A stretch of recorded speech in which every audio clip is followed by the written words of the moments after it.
15 شعبان کی رات میں ہمارے ملکوں میں جو ہمارے عجمی ملک ہیں اس میں وہ کچھ ہو رہا ہے جو نہ میرے نبی نے کیا، نہ صحابہ نے کیا، نہ تابعین نے کیا۔ عجیب و غریب عبادات گھڑ لی ہیں، عجیب و غریب اس کے اعمال بنا لیے ہیں اپنی طرف سے، اور مسجدیں بھری ہوتی ہیں اور روشنیاں لگی ہوتی ہیں اور وہ آتش بازی ہو رہی ہوتی ہے۔ میرے نبی نے اس رات کی فضیلت بتائی، عمل کوئی نہیں بتایا۔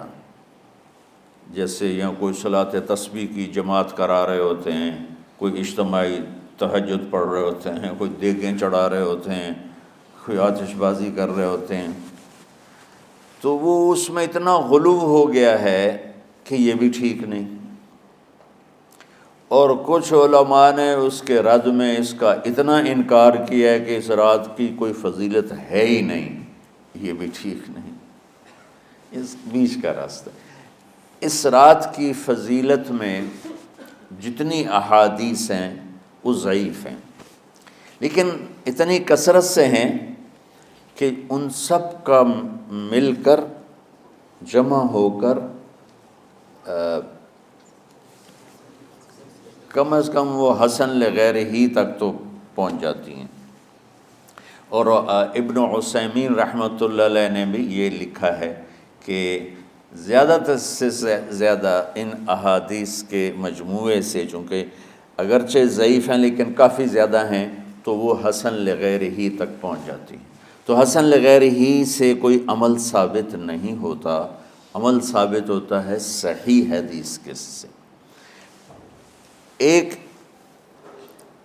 احادیث کی کثرت سے روایات، اور ایک امت کا عمل، کہ امت کا بہت بڑا طبقہ صدیوں سے اس رات کا اہتمام کر رہا ہے، لیکن کچھ عرصہ پہلے تک اہتمام تھا دن میں روزہ رکھنا، رات کو کوئی نوافل پڑھ لینا، کوئی دو چار زیادہ پڑھ لینا، لیکن اب یہ ڈھول تماشے جو اب شروع ہوا ہے اس کا تو کوئی وجود ہی کوئی نہیں ہے۔ تو اس رات کو اللہ تعالیٰ نے مبارک بنایا، اور حدیث پاک میں آتا ہے کہ اللہ تعالیٰ اس رات میں ساری دنیا کے لوگوں کی بخشش فرماتا ہے سوائے 5 آدمیوں کے، 5 کے سوا سب اہل ایمان کی بخشش ہو جاتی۔ مشرک، المشرک، پہلا مشرک، دوسرا مشاحن، مشاحن کیسے کہتے ہیں؟ دل میں بغض رکھنے والا، کینہ رکھنے والا۔ تیسرا مسبل ازارہ، اپنے پاجامے شلوار چادر کو ٹخنوں سے نیچے تک لے جانے والا، لیکن ایک شرط کے ساتھ کہ وہ تکبر کی وجہ سے ہو، سستی کی وجہ سے ہے، غفلت کی وجہ سے ہے۔ چونکہ جب آپ نے ایک مرتبہ اس کے بارے میں بات کی تو حضرت ابوبکر صدیق نے کہا یا رسول اللہ، میری چادر، عرب چادر باندھتے تھے جیسے ہمارے پنجاب کا لباس چادر تھا، اب وہ کم ہو گئے، ہماری تو بزرگ عورتیں بھی اور مرد بھی سب چادر باندھتے تھے، شلوار کا تو کسی کو پتہ ہی نہیں ہوتا تھا ہمارے بچپن میں۔ یہ تو پھر آہستہ آہستہ جب تعلیم آئی تو شلوار دیہاتوں میں بھی اور شہروں میں عام ہو گئی۔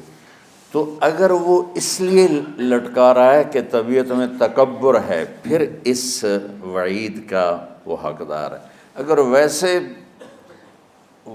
اس کی نیچے جا رہی ہے تو میرا مالک ایسا، وہ تو ہے ہی رحیم و کریم، ہے ہی رحیم و کریم، ہے ہی رحیم و کریم، صرف شلوار نیچے لٹکانے سے وہ اتنی شدید سزا دے۔ اگر اس کے پیچھے تکبر ہے، پھر ہے، یہ تکبر نہیں ہے تو انشاءاللہ وہ اس سے محفوظ ہوگا۔ تو اپنی چادر کو لٹکانے والا، لیکن بشرط تکبر۔ کتنے ہو گئے؟ عاق لوالدیہ، ماں باپ کا نافرمان، نافرمان ایسا کہ دکھ دینے والا. چھوٹی موٹی اونچ نیچ تو ہر بچے سے ہو جاتی ہے، نہیں، جن نے والدین کو ٹکڑے ٹکڑے کر دیا ہو اور ان کو دکھ دے دے دے دے کے ان کا سینہ چیر دیا ہو، چونکہ آپ کہتے ہیں پرزے پرزے کرنا کسی چیز کو، تو اپنے دکھ دے کر اپنی بدتمیزی کے ساتھ اس نے ماں باپ کا دل زخمی کر دیا ہو، ایک یہ نہیں معاف ہوتا. پانچواں، مدمن خمر، مسلسل شراب پینے والا، مستقل جو شراب کا عادی ہو. ان پانچ کو مؤخر کر دیا جاتا ہے. معافی نہیں ہونے کا مطلب یہ نہیں کہ اللہ تعالیٰ کبھی معاف نہیں کرے گا.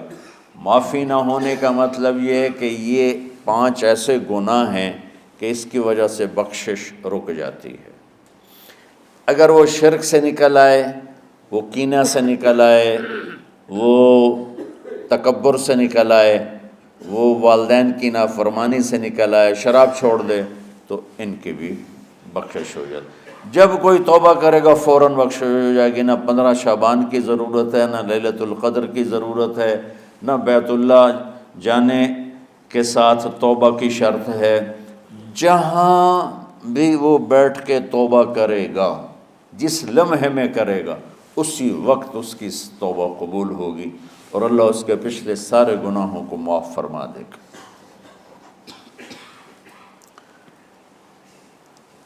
دن کا روزہ، رات کا قیام، زیادہ سے زیادہ قیام سے مراد نوافل ہیں، کوئی گھر میں پڑھ لے، کوئی مسجد میں پڑھ لے.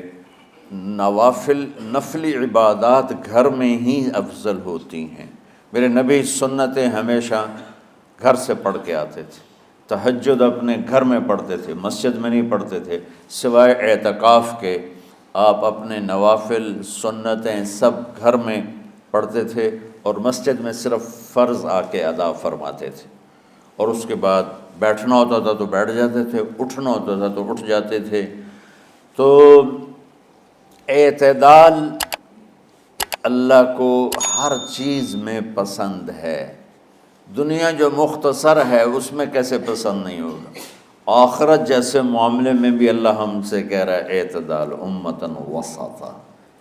ایسے عیسائیوں کی طرح ترک دنیا بھی نہ کرو، یہودیوں کی طرح دنیا کے پیچھے نہ پڑ جاؤ، رزق کے حلال بھی کماؤ، اپنے بچوں کو بھی دیکھو، اپنے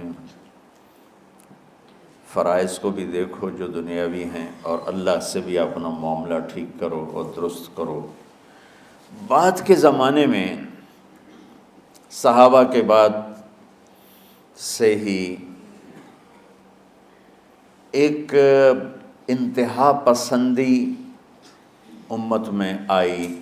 ساری ساری رات جاگنا. فلاں بزرگ تھے، وہ رسے سے اپنے بالوں کو باندھ لیتے تھے کہ نماز پڑھتے پڑھتے جب نیند آئے اور جھٹکا لگے تو رسے سے بندھے ہوئے بالوں سے اس جھٹکے سے تکلیف ہو اور ان کی آنکھ کھل جائے اور پھر نفلوں میں شروع ہو جائے. ایک فلاں بزرگ تھے، وہ اپنے آنکھوں میں نمک کا سرما لگاتے تھے تاکہ آنکھیں جل جائیں، اس میں وہ جلن پیدا ہو جائے اور نیند اڑ جائے. یہ ایسے واقعات بھرے پڑے ہیں. فلاں بزرگ تھے، انہوں نے 30 سال عشاء کے وضو سے فجر کی نماز ادا کی. یہ اپنی جگہ پہ بزرگی ہے، لیکن یہ بھائیو یہ دین ہم پیش نہیں کر سکتے. فلاں بزرگ تھے، وہ 30 سال سے ستو کھا رہے تھے کہ روٹی کھانے اور ستو کھانے میں 70 دفعہ سبحان اللہ کا فرق پڑ جاتا ہے. تو روٹی کھائیں تو 70 دفعہ سبحان اللہ کم کہہ سکتے ہیں، اور ستو کھائیں تو 70 دفعہ سبحان اللہ زیادہ کہہ سکتے ہیں. تو لہٰذا ان کا مجھے تو 30 سال ہو گئے، میں تو ستو کھا رہا ہوں، میں تو روٹی نہیں کھا رہا. یہ دین نہیں ہے. یعنی یہ وہ دین نہیں جو ہم انسانیت کو پیش کر سکیں. یہ تو لوگوں کو دوڑانے والی بات، یہ راہبانیت کی شکل ہے. یہ وہ دین نہیں جو ہم لوگوں کو پیش کریں گے تو وہ کہیں گے واہ واہ واہ واہ کیا دین ہے بھائی، قبول کرو. یہ ایک قسم کا غلو آیا. میں ایک حدیث سناتا ہوں، بخاری شریف میں بھی ہے، مجھے اب ہر شے بھول گئی، لیکن وہ ہے نہی الغلو، اس طرح کر کے آپ لوگ زیادہ جانتے ہوں گے جو پڑھ رہے ہیں کہ غلو سے نہیں۔ حدیث آپ کو سب کو یاد ہوگی کہ 3 صحابہ آئے اللہ کے نبی کے گھر اور پوچھا کہ اللہ کے نبی رات کیسے گزارتے ہیں؟ تو گھر والوں نے کہا سوتے بھی ہیں، جاگتے بھی ہیں، کھاتے بھی ہیں۔ تو وہ تینوں آپس میں کہنے لگے وہ تو نبی ہیں، سوئیں بھی تو کوئی بات نہیں، اور شادی ہے کوئی بات نہیں، ہم تو نبی نہیں، ہمیں تو کچھ کرنا چاہیے۔ ایک نے کہا کہ میں ساری زندگی روزہ نہیں چھوڑوں گا، ایک نے کہا کہ میں ساری زندگی سوؤں گا نہیں، ایک نے کہا میں ساری زندگی شادی نہیں کروں گا۔ تو دیکھنے میں تو واہ واہ کیا بڑی بزرگی ہے بھائی، بڑے بزرگ ہیں۔ ہمارے نبی کو پتہ چلا آپ نے تینوں کو بلا لیا، کہا تم مجھ سے زیادہ اللہ سے ڈرنے والے ہو، میں تم سے انا اتقاکم یا اخشاکم، الفاظ آپ لوگ کو زیادہ یاد ہوں گے لیکن مفہوم میں صحیح پیش کر رہا ہوں۔ آپ نے کہا میں تم سے زیادہ اللہ کو جانتا ہوں، تم سے زیادہ اللہ سے ڈرتا ہوں، میں سوتا بھی ہوں، میں کھاتا بھی ہوں، میں روزے بھی رکھتا ہوں، میں چھوڑ بھی دیتا ہوں، میری بیویاں بھی ہیں، میں اپنی بیویوں کے پاس بھی جاتا ہوں۔ تم دین میں غلو سے بچو، پہلے امتوں کو ہلاک کر دیا دین میں غلو۔ دنیا میں غلو یعنی انتہا پسندی، ایکسٹریمسٹ ہونا، دنیا ہو یا دین ہو دونوں میں اعتدال بچو، اللہ تعالیٰ کو پسند ہے۔ ناظرین کرام، امید کرتا ہوں آپ کو آج کی ویڈیو پسند آئی ہوگی، تو لائک، کمنٹ اور شیئر کرنا نہ بھولیے گا۔ اللہ حافظ۔